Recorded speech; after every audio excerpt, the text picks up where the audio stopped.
The Friday Rugby Preview on Borders Rugby Radio with Stuart Cameron.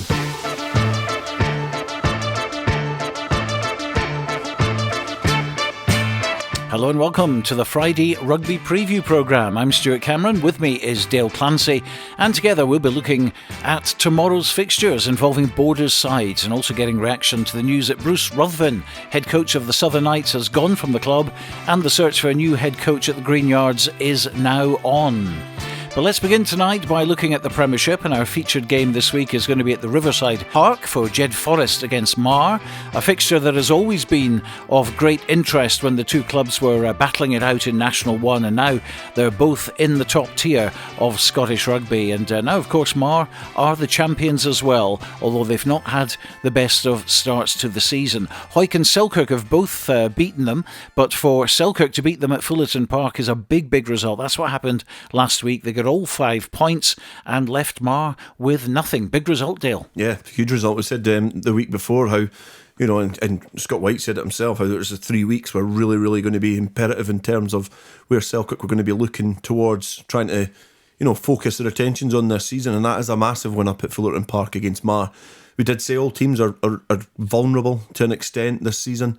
And Mar have kind of proved that there. You know, getting beat by Selkirk on their own patch, it's a huge flag in the ground for Selkirk, I think, in terms of the squad that they've been able to put out. You know, we were talking about Ross Nixon playing fly half, keeping Aaron McComb out, and you look at the team sheet, McComb's in at 10, Nixon's in at the back row, and it's just a matter of getting as many good rugby players out in the field as they can, and the Selkirk have had a great start to the season. Okay, more on Selkirk a little bit later on, but let's focus on the big match in hand tomorrow, which is Jed Forest against Mar. Mar, of course, are champions, but they did finish over 10 points behind Curry at the end of the 18 games, and for several years now the league has been decided on 2 games at the end of the season, not something I've been particularly in favour of, but the rules are there. They beat Curry. You were there, I think you were commentating on that one, weren't you, I believe, and to win it at Millennium Park they had to do it the tough way, and they are champions by the rules, fair and square. Yeah, I know you don't like that. I know you're a traditionalist with the leagues, and you know there is an argument for that, but I think that the teams all at the beginning of the season set out and know what they need to do to become champions, and on the day Mar were a better team than Curry. It was a great game, actually. It was a really good game. I was commentating on it alongside Stuart McFarlane.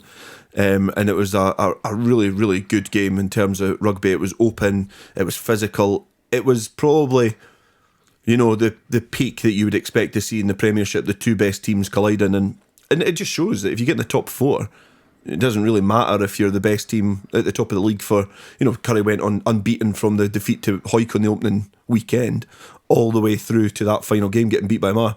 Doesn't matter a jot, Mar are champions, and it shows that if you can squeeze in that top 4, it's knockout rugby after that. And you know, teams like Selkirk and obviously Hawick, but Selkirk will be looking at that thinking, let's get in there, let's try and give ourselves a chance at some knockout rugby. I like it, but I like traditional leagues as well, but I just think that, you know, everybody knows what they need to do to become champions, and it can be anybody's, and I think this year is going to be more interesting than many years we've seen before. Of course, Edinburgh Accies were in that 4th place, just scrambled into it, and I think they were about 20 odd points behind, but they very nearly turned over Curry in the semi-final. I think it's going to be interesting because obviously we've got that outlook for the Super 6 this weekend. We've got the semi-finals, obviously no Southern Knights, but the two teams at the top kind of, you know, they've not really been tested. They beat each other and that's about it, but it doesn't, you know, form goes out the window. And I was actually speaking to Nicky before, and he says he's actually a bit nervous because, you know, you win the league at a canter and all of a sudden the team that you're playing, you know, they've run you close, and can they get closer? Can they just overtake you? And you know, last year you had 3 formed teams, and then you had Edinburgh Accies and Hawks, but at the moment they're all equally capable of beating each other, and that shows you if Mar get in the top 4, they can get beat by Selkirk on their own patch. No matter what team plays any team, I think home advantage will be key come that stage, but it doesn't count for everything at this level, because I think all the teams are capable of winning away from home and putting in a performance, and it's a long season. So the outlook of the team at the moment is going to change by the end of the season. So, you know, you need to get yourself in the mix. So it's going to be interesting. Yeah, I still don't like it. The Premiership, though, I mean, even in football, you see, that's the thing. Football really started this playoff thing, didn't they?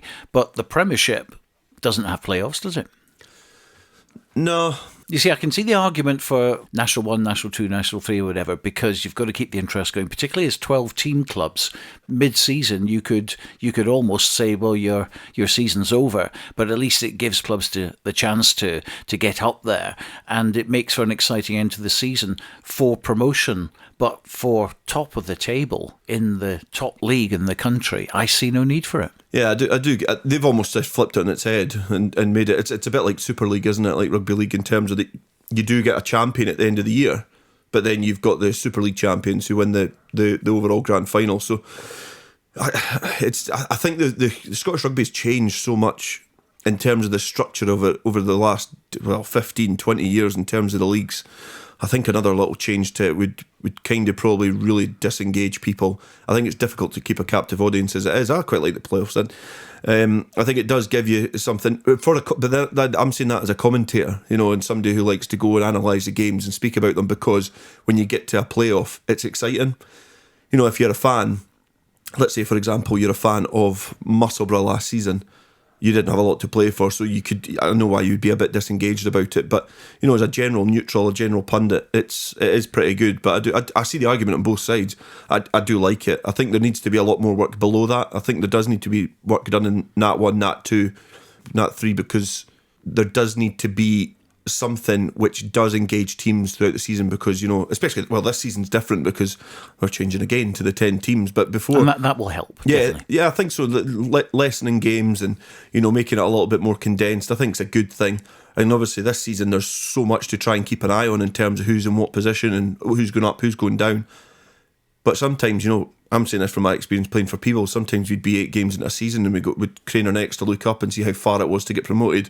We'd look down and we'd think, we're safe. And you would just chuck the ball about. But then is that community rugby at that level? I don't know. I think it's not going to be the answer of engaging people in club rugby again. A lot more work needs to be done from everybody, clubs, SRU, everybody like that. But certainly at the moment, the league structure, I quite like the way it is, and I think the 10 teams will certainly help that going forward. OK, well, let's hear from head coach Andrew Brown of Jed Forest, who, after being really happy with his team's big win over Heriots, was not so happy with a loss at GHA last week. I think everyone's looking forward to the game, given how well they've done last year. Obviously, this year the results aren't really going their way, or they're not quite performing as they were. But even given that, it's going to be a massive task to take them on and to play rugby against them and to turn them over.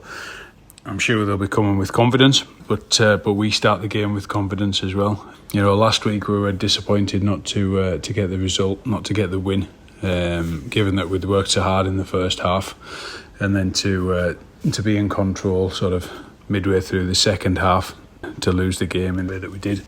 This week there'll be there's not so many changes, fortunately. This week there's a couple of people maybe turned around in different positions, but other than that the squad's pretty much the same. Jai McGough comes back into the squad at 10 and Gary Young comes back into number 8. Haven't been away for a couple of weeks. Ben McNeil's not available, but Gregor Young comes back in, and also the injured Ricardo Ferreira comes back in.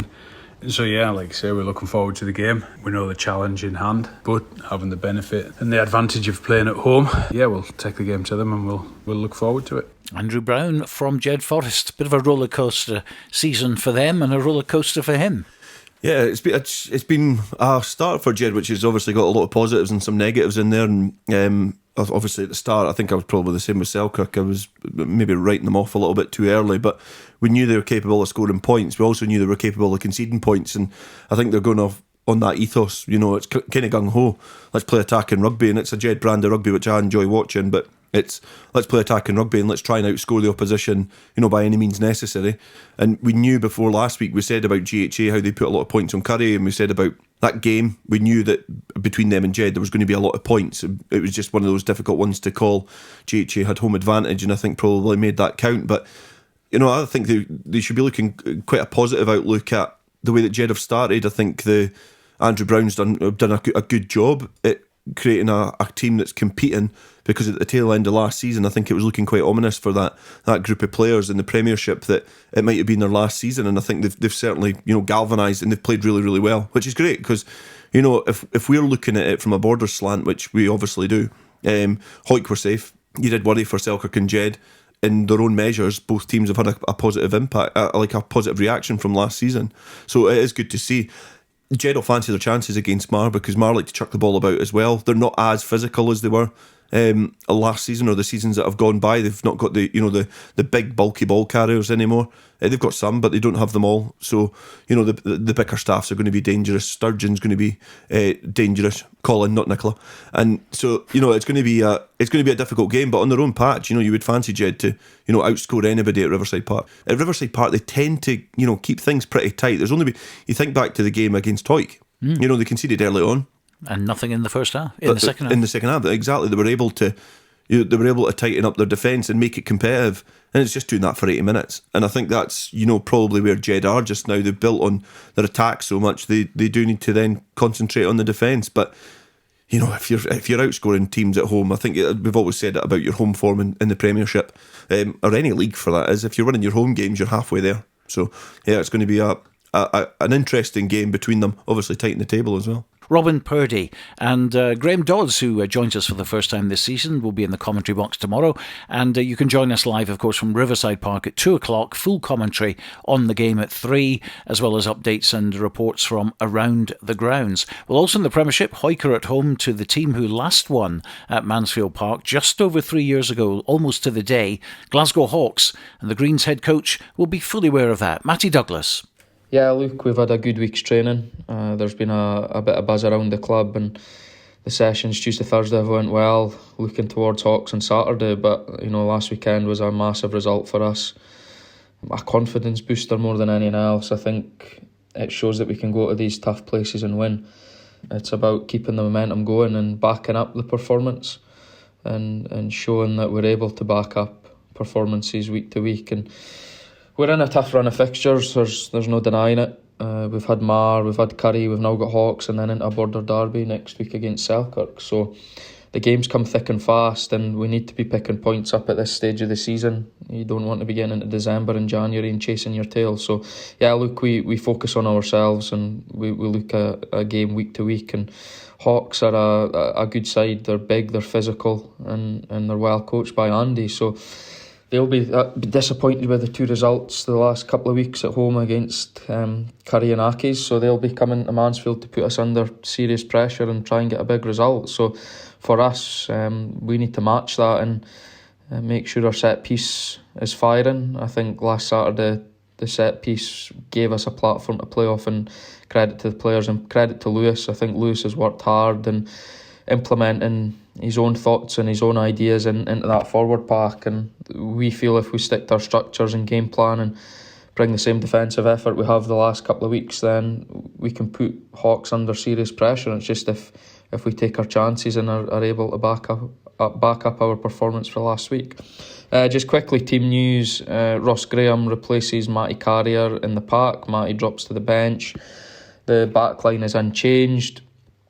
Also on the bench for last week, Tom Hope, Hughie Donaldson and Bailey Donaldson all dropped down to the force. We're really looking for them to get 80 minutes on Saturday. They've played a big part the last couple of weeks, but for example, Hughie, 18-year-old, needs to be playing a lot of minutes and needs to be getting minutes under his belt. So that's the reasoning rotating those 3. So in comes Rory McLeod, Stuart Graham and Hector Patterson returns for injury. So look, we're really looking forward to Saturday, and we're expecting a big physical game, but it's one that we're looking forward to. They certainly are. That's Hoyk. Of course, the Bill McLaren Shield up for grabs yet again, but will history repeat itself? I think it's probably quite a difficult game to call, that one, actually. I think Hawks have been good in waves and fits, and I think when we did cover that game last year, when Hawks went to Hoyk, it was probably quite a similar scenario, that Hoyk were in decent form. Hawks hadn't done too much, but gave them a lot of problems. I do think that this Hoyk team has evolved a little bit, and they have a little bit more to offer, especially with the likes of Redpath and Graham coming back in. They've got the option as well to have 2 really, really good hookers, I think, in terms of front row options.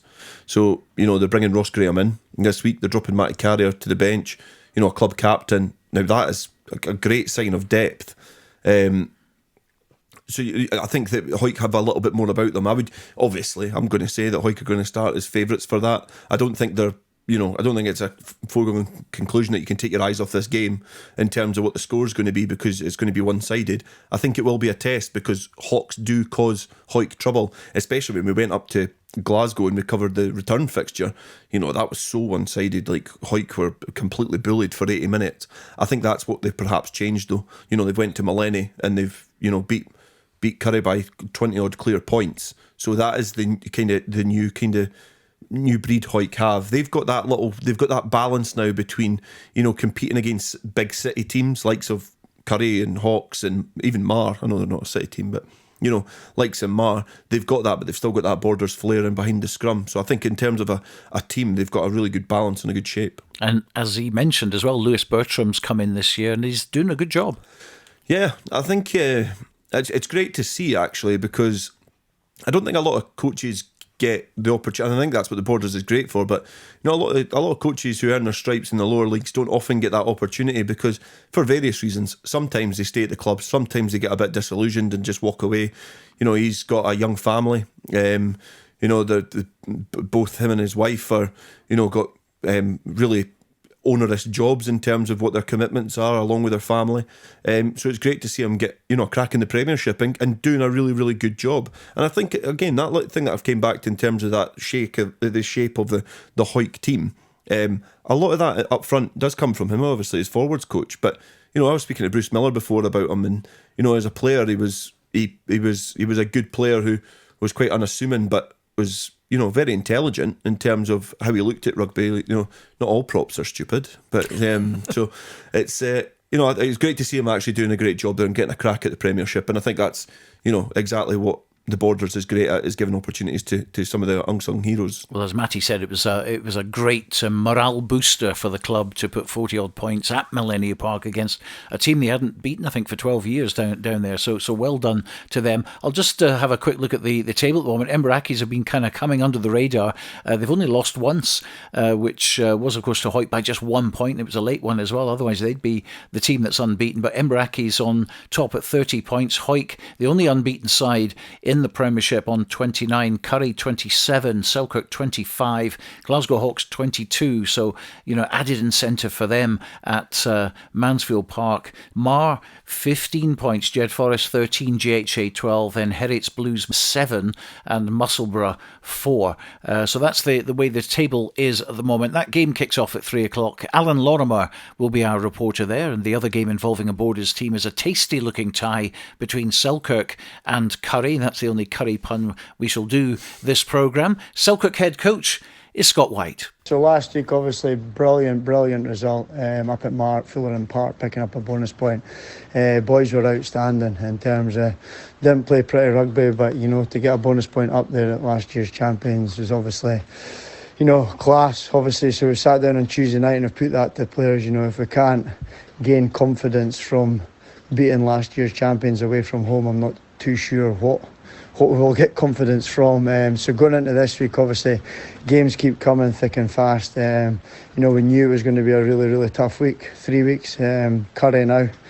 Physically, obviously, we're going to have to be back on it and right up there physically again. We made a huge amount of tackles, a few sore bodies last week, but it's important that we get back to where we were last Saturday.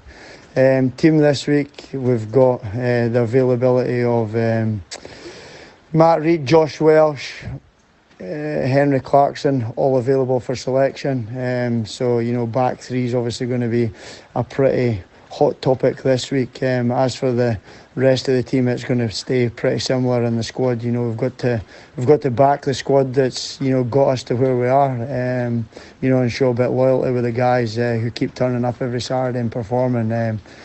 We've got no doubts that this will be a huge week for us, but we're back at Philip Hawke against Curry, who'll obviously be looking to put things right from last week, having been beat by Hawick. So look, we know it's going to be tough, as is every game, and for us we've still never really given, and I know I go on about it every week, but we're still looking for this consistency performance over 80 minutes. We're getting better, but there's still a huge amount of improvement, and for me, and the pleasing thing is there's still more to come from this group. look, it's going to be tough. Curry not firing on all cylinders last week, but they don't become a bad team overnight, and we'll have a camera at that one with the award-winning Ewan Welsh reporting on that game. Curry have been scoring a lot of points, but Selkirk have one of the best defences in the league, and it's just what's going to, who's going to come out on top. It's Selkirk are developing, and they're getting better and better each week. There's games that they've won that they perhaps, and probably last season would have been defeated in, but the beauty for them is that it is at Philiphaugh. It's going to be a home game for them against a Curry team that's low in confidence, and as we've said, has a bit of a weak underbelly. This is the time to play them, because there's a lot of players that were playing for Curry playing in Super 6. They're going to come back at some point, perhaps. So, Selkirk want to play them now, play them when they're low in confidence, and play them when they're, off the back of a brilliant win on the road. And two teams that haven't really started games that well this season, so that's going to be very interesting to see who gets their noses in front early on. The other two matches in the Premiership, by the way, Emberaki's an Edinburgh derby against Heriot's Blues, and Musselburgh against GHA. Very important games for Heriot's and also Musselburgh there. I think looking at the fixture list, I think the border teams are probably involved in the best three games of that weekend. The Edinburgh Heriot's game will be interesting because it's an Edinburgh derby. So it's not that it's Edinburgh are going to, because they've got home advantage. It means that because Heriot's have been so poor that they're going to win it.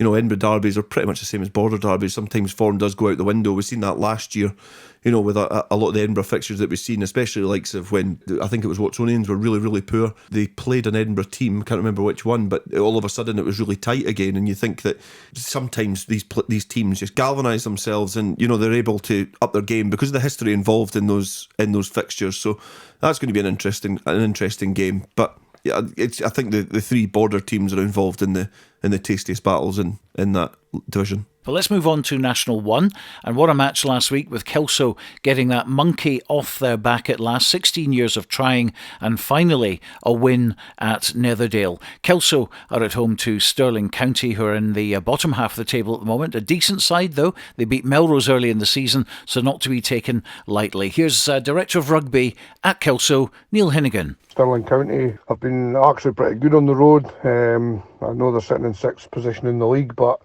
they've had some good results. They notably beat Melrose this season already, and they've obviously had away wins at GHK and Aberdeen, so they travel well. We cannot take them lightly at all. We've worked on a few things this week that we felt we got wrong last week at Gala, and Tuesday night was actually quite a big night on fitness. We decided that we wouldn't have an easy night, we would have a fairly hard night, and the players bought into it well and had a good shift, and they've all come through it okay. And it was a good win at Gala. Really, really pleased with it. We were delighted, but we've just got a lot more hard work in front of us, and it starts this week against Stirling, and we just cannot be complacent, and we hope we're not. Obviously do everything we can as a squad, as a team, as a club, to have the mental edge on Saturday to be at our best, because we'll probably need to be against Stirling. As I say, they are a good side, and they're one of those sort of maybe mid-table teams that on their day they can beat anyone. So we just got to make sure it's not us on Saturday, and try and take our game to them early doors, especially being at home. And team selection wise, we're actually unchanged from last weekend. On that front, that's really good. Obviously there was 2-3 boys away at weddings last week, and they've been really unlucky, because normally you'd probably get back in, especially players like Kevin Dryden and Greg Punton and these guys who are ever present in the first team are playing with the seconds. So it's just the way it is at the club at the moment, and it's a really good thing, really positive. We've just got to keep working hard and keep fighting to win every match every week. A more confident sounding Neil Hinnigan. He's been very cagey, hasn't he, up to this point, but now his team sitting at the top of the table, unbeaten, 6 out of 6, and you can just feel the confidence in his voice, and also the culture at Kelso comes through, doesn't it? Yeah, and I think you've got a good Kelso guy there, setting an example and trying to lead the culture. I think if you listen back to the last 6 episodes of this, it's always been, we don't want to be in the bottom half, we don't want to be getting relegated. And they've started the season really well. Even the game that we covered against Stumel away from home, it was a lightning opening 25 minutes, and then it started to get a bit stale after that. However, the game was won by then. But the real test did come on Saturday past, and it's a great win at Netherdale against another team who was high on confidence. the test of this team now will be is can they maintain that? Can they keep that level? Can they stay at the top? Because there's tests to come.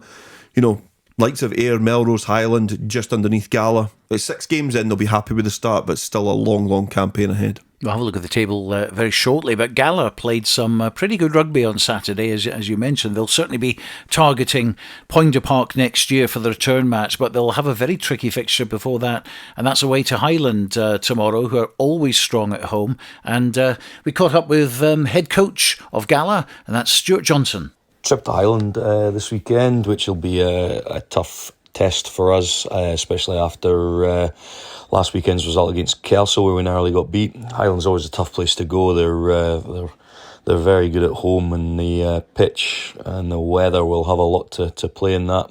Very settled squad for this week. Ewan Dodds is dropping out injured, as is Stevie Cairns, but coming back is Jack Eason at hooker, so Josh Irvin drops back to the middle row, and young Douglas Weir gets his first opportunity off the bench on Saturday.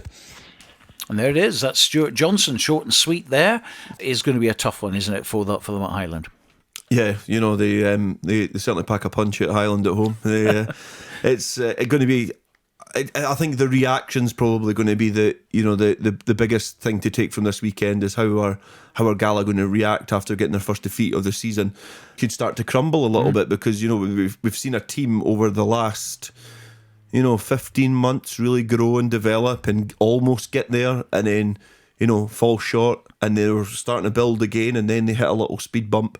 So how do they react this time in terms of going away from home and playing a team that are notoriously quite difficult up there? They get a big crowd as well. Highland are quite well supported at home, so it's going to be an interesting game. But you would say that Gala have probably got the personnel there, even though they've got a couple of injuries in the ranks this week. You would say they've probably got the personnel to go up there and get the result, but they need to, because they need to keep on the tails of Kelso. They need to make sure that they're keeping them close and putting themselves in a battle, so that when it does come down to that Poynter game that you're on about, that could be a crunch game of the season. So they need to be there or thereabouts, because there's no point being 10 points behind them and then beating them away from home if it's not going to count for much. So it's a big game, and it'll be interesting to see how they react. Yeah, because as you say, if Highland, say they get a 5-point win and Gala get nothing out of it, all of a sudden 1 point behind Gala. So Kelso are top of the table anyway, the only unbeaten team in the league, 28, Gala 25, Ayr 24, Melrose 22, Highland 19,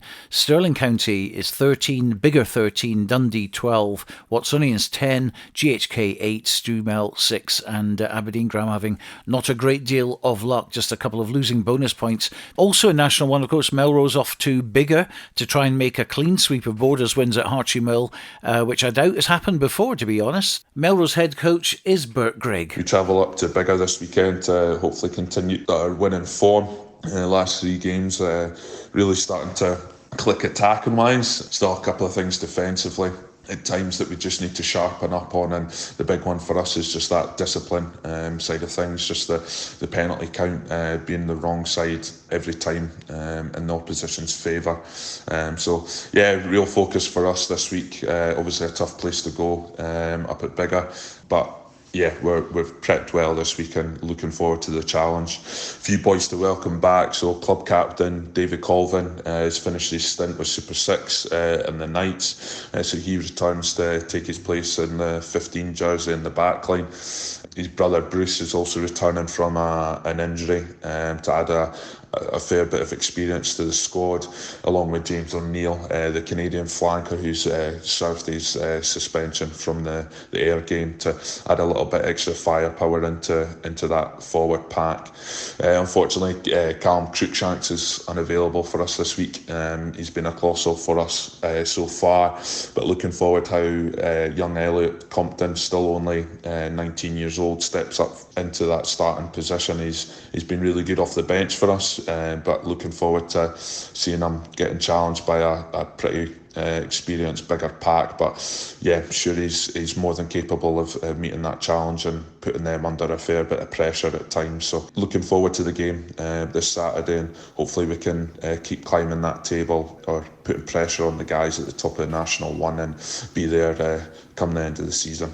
So I just mentioned that Biggar, I don't think, have lost 3 home games within a couple of weeks of each other to border sides for well, I can't remember it. Can you? They've always climbed the leagues quite well. They've been quite successful, and I think that they've always been, you know, they found it difficult against border teams. But the thing that we've always found difficult is going to Hartree Mill, and it is a difficult place to travel. I think you get about 4 seasons in about 20 minutes there. So, you know, it can be 20 degrees and all of a sudden it's snowing and then it's raining and then the hurricane comes in.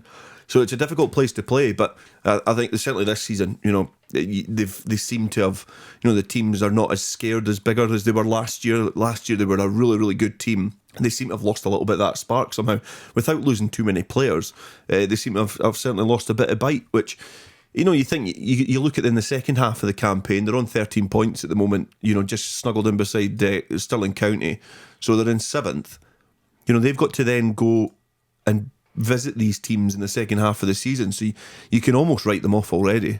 However, I'm not going to commit to doing that just yet. But, you know, they've got to then travel to all the border teams, which they've always found it hard to go to those places and pick up results. Also in National 1, Aberdeen Grammar against Stuart's Melville, and Dundee are playing Ayr, and GHK against Watsonian. So some vital bottom of the table clashes there. The Premiership is almost last year's Nat 1 because it was so tight and interesting in terms of right up until the last few weeks. But it's equally as tight at the bottom, and I worry personally, that's a complete side topic for the future of rugby up in the north of Scotland, because Aberdeen to be planked bottom of the league, the Premiership last season, now to only have 2 losing bonus points for a club of their size and their success over the last few years is, you know, it's quite difficult to see, because once they go down, where are rugby players in that area of Scotland going to be wanting to play their rugby? You know, they're going to have to leave the area. So, you know, they've perhaps heavily relied on students in the past, you know, and good students at that, and they're maybe not getting the luck this last couple of years, but,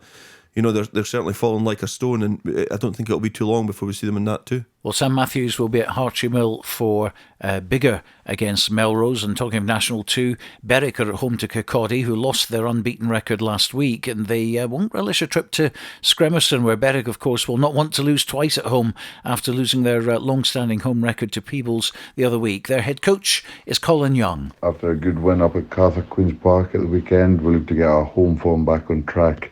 After the disappointment of Peebles, team news is much the same as where we were, apart from Nathan Melrose is unavailable, so Alec Orr comes back in place there, and also Duncan Hardy is unavailable, so we welcome Liam Robson back into the first team. But we are much the same as where we've been most of the season so far. Well, I have to say, I fancy Berwick for that one. I think, well, Kirkcaldy have been doing pretty well in National 2. I'm hoping Berwick win, but that's me just being a Peebles fan again. But Kirkcaldy have been a team that, you know, they've kind of flirted between Nat 1 and Nat 2 over the last few years, and Berwick have probably been the other side of that, you know, just getting up into Nat 2. It's going to be a good game, and I think Berwick probably would rather play Kirkcaldy at home than Peebles. I think that, you know, Kirkcaldy probably are a team that Berwick can really run around the pitch. You know, Berwick have a good back line, they've got some good forwards, but they can all play a bit of rugby, like it's similar to like Biggar.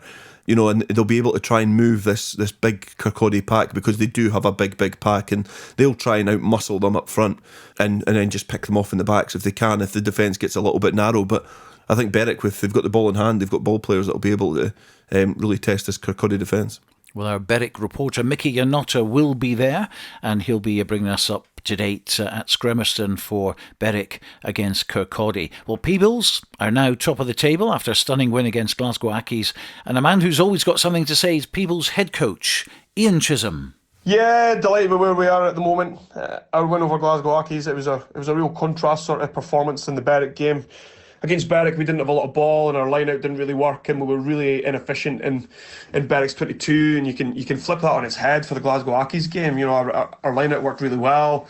We only had about 42% possession, but we scored with most of our entries into their 22.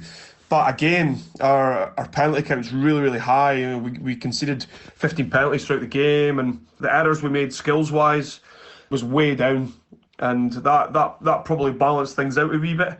But you really shouldn't be winning games if you're conceding over 9 penalties. A real negative for us is we conceded our 100th penalty of the season on Saturday, So if you looked at that Berwick game, we were really inefficient in the opposition's 22. We need to make our attack more efficient. Of the 3 times we got into Glasgow Accies' 5 metre line and they were able to stop us, we were really, really efficient. Berwick was a good marker for us because you're starting to see the boys sort of click and understand how and why we play the way that we do. Looking ahead to this weekend, look at Boroughmuir. They're not going so well at the moment, but look, we've watched a few of their games and they've got the potential to put in a performance that could knock a team, and I'm really hoping it's no us. I'd like to think that we're improving every week as well. We need to keep trying to improve our game model and give the boys a framework to play with a bit of freedom. Squad-wise, dropping out of the squad this weekend are Ryan McConnell, Rob Harrison and Rowan McKeever. Rowan rotates back to work. He's working away up north for the next 3 weeks, and Rob Harrison's away in Budapest proposing to his girlfriend. Ryan McConnell suffered broken cheek and eye socket in an off-the-ball incident last weekend, and that'll probably keep him out for the rest of the season. And we are absolutely gutted for Ryan and hope he can get back healthy again soon. But look, he's going to stay involved. He can help our young hookers kick on now. Our squad to play against Boroughmuir at the weekend. Club captain Neil Hogarth starts with Andy Muir and John Gray in the front row. John Gray put in a massive shift for the bench last week. Generally, John has been making about 3 to 5 tackles, and his involvements have been pretty low in the game. And he came off the bench, made 13 tackles. He had 6 carries, and he was responsible for a lot of really good clear outs and a lot of good stuff that happened on the day. Also coming off the bench after having a really good involvement was Kenny Clyde. He joins Ross Brown in the second row.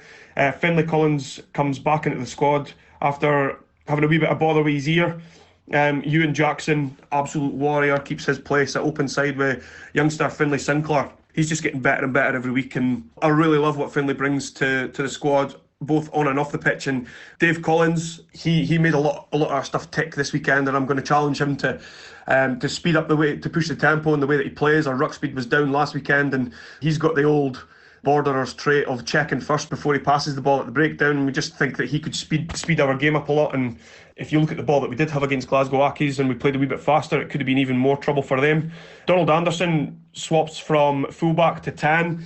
I'm really enjoying what Donald brings to the game, especially when he's at first or second receiver. He's a super skillful player, and it's important that he's in the park.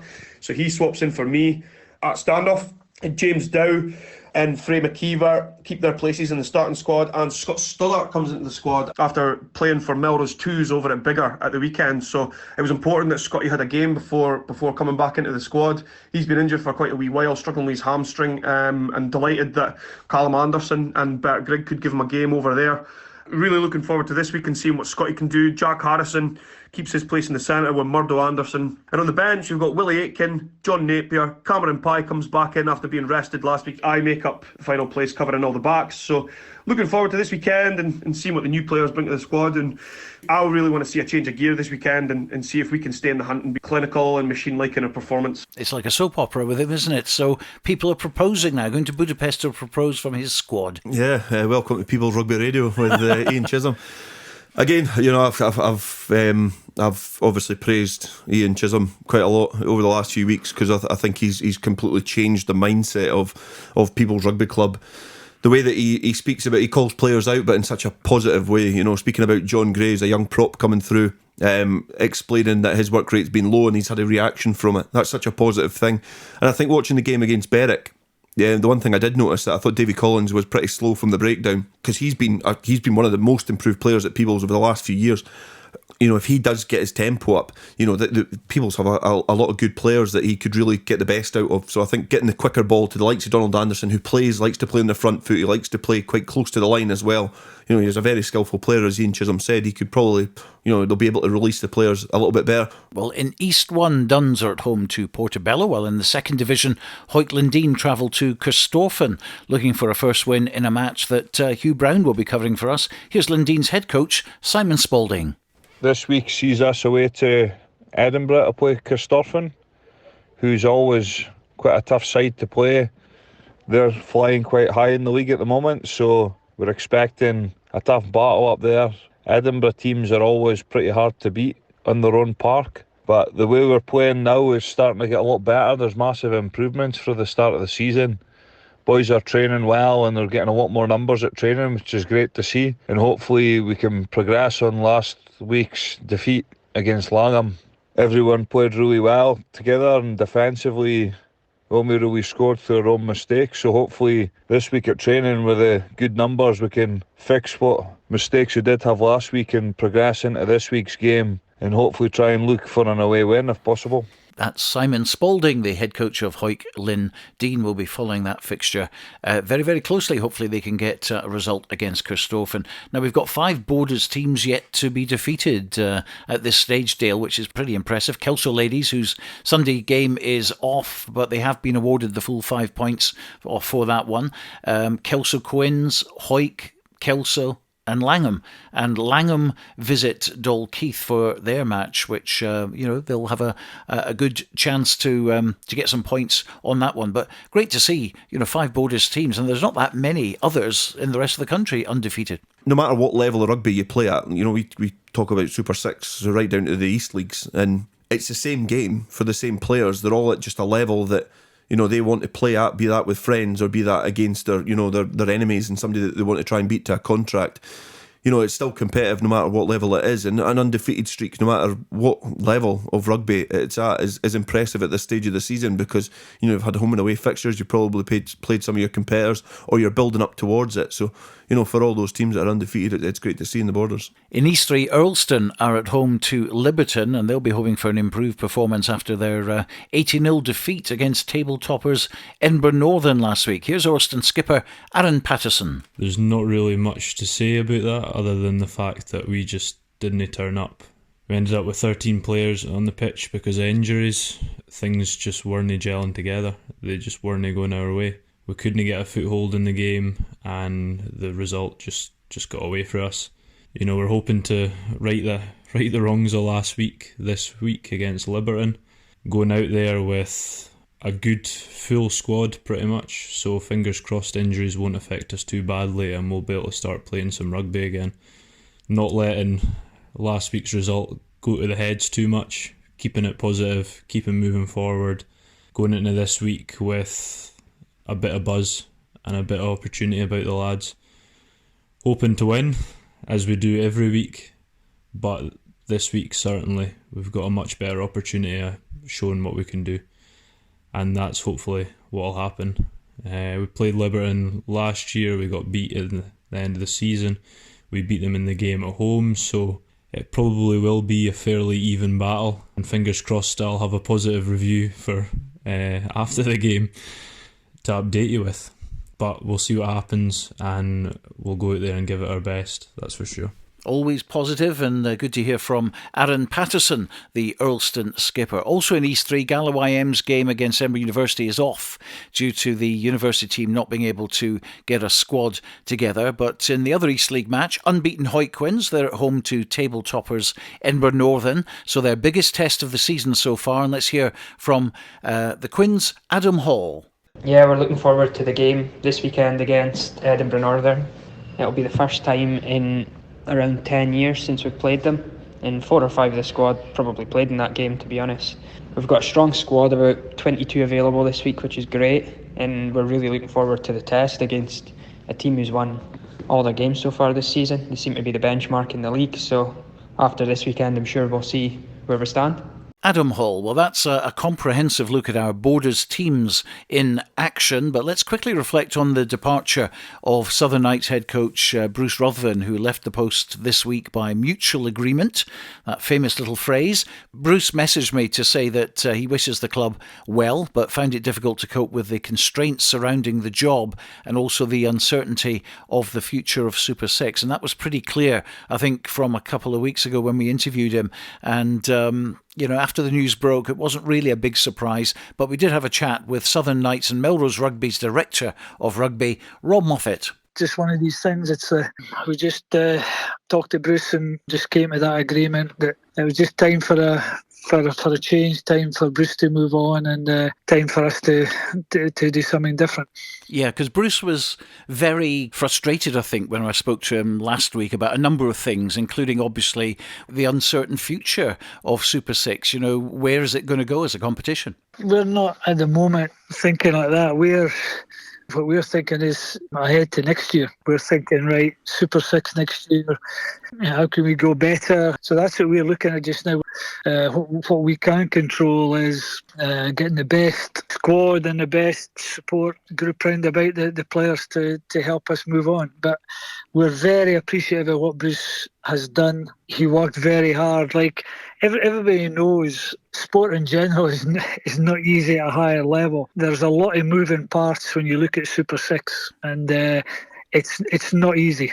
Are you convinced in yourself that eventually things will start getting, a lot easier? Because obviously, when it first came out in a blaze of glory and everyone was really excited about it, and the Welsh cross-border competition, this, that, and the rest was promised, and that hasn't happened, and that's obviously out with your control. And I'm sure all the good people at Scottish Rugby Union are trying their best to actually get this done.